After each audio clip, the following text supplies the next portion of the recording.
Hello, everyone, and welcome once again to the Temple Institute Parsha class.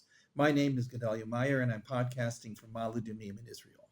At this point in time, pretty much everybody who has access to that vast source of information known as the internet has heard of the term comfort zone.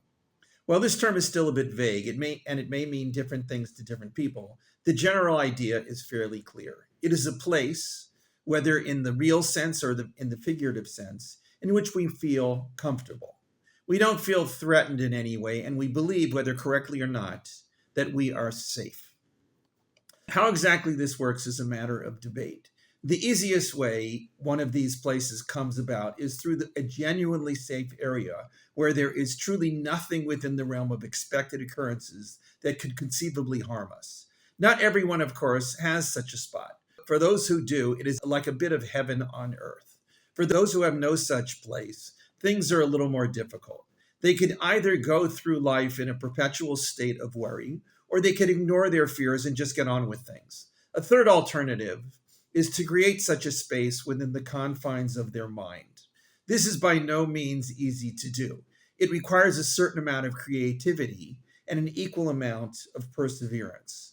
But as the famous saying goes, necessity is the mother of invention, and most of us tend to find such a safe space somewhere in the confines of our minds. The need for such a place probably begins with the long period of relative safety in the womb. That incredibly safe period, which none of us really remember, but all of us carry with us somewhere deep in our unconscious mind, is the ultimate comfort zone. Everything was safe and taken care of. We didn't have a care in the world, since there was no world other than that confined and warm womb in which we spent our first several months in this world. It is too bad that we carry such flimsy memories of the womb. For many of us, it would probably be the most pleasant experience in our lives. But we do carry with us a recollection of its warmth and its safety. It is something we retain throughout our lives. It is that longing for a world in which everything is good and safe, and we don't have to worry about what tomorrow will bring. It is the epitome of the comfort zone.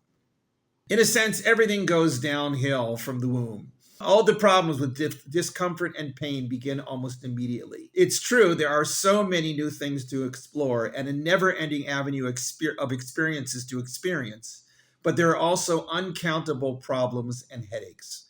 As we age, we sense more and more that those problems and those headaches don't really ever go away. They may change their form as we mature, but they are always there. This is an uncomfortable awareness that we gain through experiencing life. It is part of becoming an adult and realizing the responsibilities and traumas that have to accompany us on our journey. It is also the reason that so many of us need and long for that safe space that we can enter when things get a bit overwhelming. It's a good bet that the comfort zone goes back to our very origins as human beings, if not long before.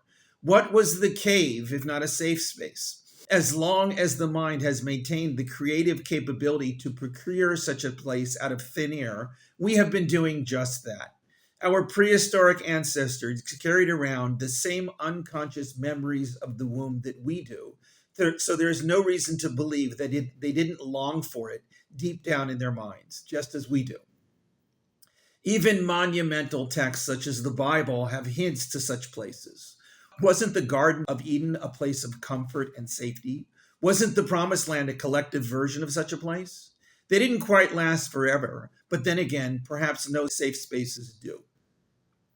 This week's Parsha is called Beshalach, a word which means in sending. That title is obviously only a part of the introductory verse in the Parsha, which gets right into the aftermath of the Exodus from the perspective of the Egyptians. One might have expected the Egyptians to be out of the picture following the Exodus. They finally capitulated after the plague of the firstborn, and they insisted that the Israelites leave immediately. That should have been the end of the 400-year-long period of Israelite settlement and enslavement in Egypt. But it wasn't. The most glorious and dramatic part was still to come. This is the subject of the first half of the Parsha. It begins with a description of the route that the Israelites took upon leaving Egypt. This was not the straight route into the land of Canaan along the coast, but some roundabout route through the wilderness of the Sinai Peninsula. The reason for this was that Hashem didn't want the Israelites to have an easy path back to Egypt in case they got cold feet about the Exodus somewhere along the way. There was to be no turning back, no matter how many times they would complain that the whole enterprise was a grand mistake. Hashem would be with them every step of the way in the form of a cloud by day and a pillar by night. Sometime after they left, Pharaoh and his advisors experienced a collective second thoughts over their decision to kick the Israelites out. These second thoughts were a combination of their own inner feelings and some divine compulsion to regret what they had done and to chase after the fleeing Israelites. This is precisely what happened. The next scene is one of the most famous in the Bible and in all of human literature. It is the Egyptians bearing down on the Israelites who are camped out by the sea, helpless against the war chariots heading their way. They complain to Moshe about their certain death in facing the Egyptians, and Moshe tells them not to worry. Hashem will somehow save them from this latest oncoming disaster. What follows, of course, is the famous splitting of the sea. The body of water that the Israelites were camped by opened in some mysterious manner, and the Israelites walked across it on the seabed. The Egyptians followed on their chariots, only to find that their wheels were getting stuck in the mud. While they were bogged down in the middle of the sea, the Israelites made it to the opposite shore. Upon reaching the shore, Hashem released the waters back from whatever was holding them, and the Egyptians were famously drowned in the sea. The epic Song of the Sea was the classic Israelite response to this miracle that happened right in front of them and all around them. It was, in a sense, the high point of the Exodus. From this point on, things are a bit anticlimactic. There is a brief incident of bitter waters, which inspire another of the Israelites' complaints about the wisdom of leading them out in the middle of nowhere. This problem is solved by Moshe casting some sort of branch into the water, which made the waters sweet. This is followed by a verse which describes an oasis that they camped at, which had 12 springs and 70 palm trees. They left this idyllic place and headed deeper into the wilderness. Following this is the long incident with the manna in the desert. This was prompted by a perceived lack of food and the desire for meat. The promise given was of meat being provided in the evening and bread from heaven somehow appearing in the morning. The manna was this bread, and it supplied the Israelites for their entire 40-year journey of wanderings in the desert. It was the quintessential wilderness experience, never having a reserve of food to rely on, but always knowing that the next day's food would be there in the morning. The manna would become part of the Israelite collective experience, not quite remembered, but never really forgotten. A bit of it was preserved for future generations to know that this was the bread the Israelites survived on through their formative period in the wilderness. The Parsha ends with another incident with the lack of water, which again challenged the faith of the Israelites. It was with this that the question was first broached: is Hashem among us or not? Following this is the attack of the Amalek tribe, seemingly coming out of nowhere. This attack is repulsed by the guidance of Moshe and the military leadership of Joshua. But the Amalek tribe was never to be forgotten. It was enshrined in some manner in the collective memory of the Israelites and in their relationship to Hashem. Let's get back to that single verse that describes that oasis. The verse, in all its glory, states, "Then they came to Elim, and there were 12 springs of water and 70 date palms, and they camped there by the water."